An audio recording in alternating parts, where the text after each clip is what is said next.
me të cilën ekzekutoj mira shqiptar për liri, dignitet, për besimin tek Zoti, për besimin tek Shqipëria, internoj me 10 mijëra tjerë, persekutoj me 100 mijëra, përdori përveç saj tiraninë e mjerimit, izolimin më të thellë, indoktrinimin më ekstrem.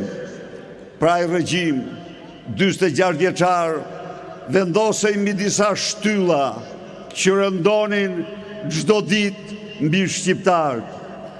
Sot regjimi Edi Ramës përsëri ngrihet mbi 3 shtylla turpi, mbi 3 shtylla të cilat rënojnë çdo ditë qenjen tonë.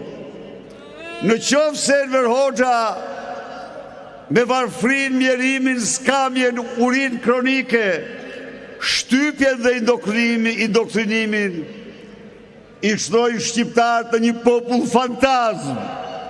Edi Rama, me politikat e tij, me vjedhjet, farsën elektorale, mashtrimin, me krimin dhe ligjin mburoi, po i shtron shqiptarët, po i shtron Shqipërinë në dheun e jo shqiptarëve, po përzën shqiptarët nga Shqipëria, po shkreton kombin dhe vendin për të ndërtuar parajsën e tij dhe të hajdutëve të tij. Miq, pra ngjashmëritë janë të tmerrsisht të hidhura. E vërteta është se kur ky kom nuk është vjedh si të vjedhet sot nga qeveritarët e Edi Rama dhe qeveritarët e tij. Miliarda euro porti Durrësit, në të cilin ai ndërton Dubain e 1.001 netëve të tij. 100 milion euro me akshin e lindave, 100 milion euro me Erion Velin dhe incinerator, miliarda me lubin e tij në rrugë dhe në punë që nuk janë kryer kurrë.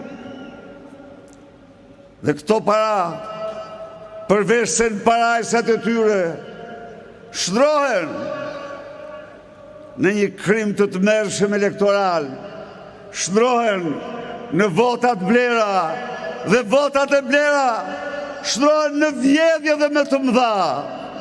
Ndaj edhe shqiptarët marrin rrugë të dheut, tashmë jo një si popull fantazm, por si një popull që braktis dheun e tij të bekur, sepse pasuritë e këtij vendi janë shtruar në pasuritë mallkuara për qytetarët e tij.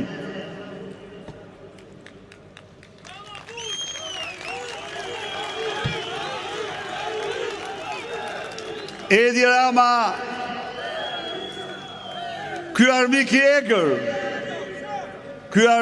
egër i qenjes shqiptarëve, një lloj, si babai i tij shpirtëror, ka vendosur mbi shqiptarët censurën, mashtrimin dhe censurën, me mediat e tij të ushqyera si shushujza nga paratë e qytetarëve që vjedh në prokurime publike dhe pasuri publike.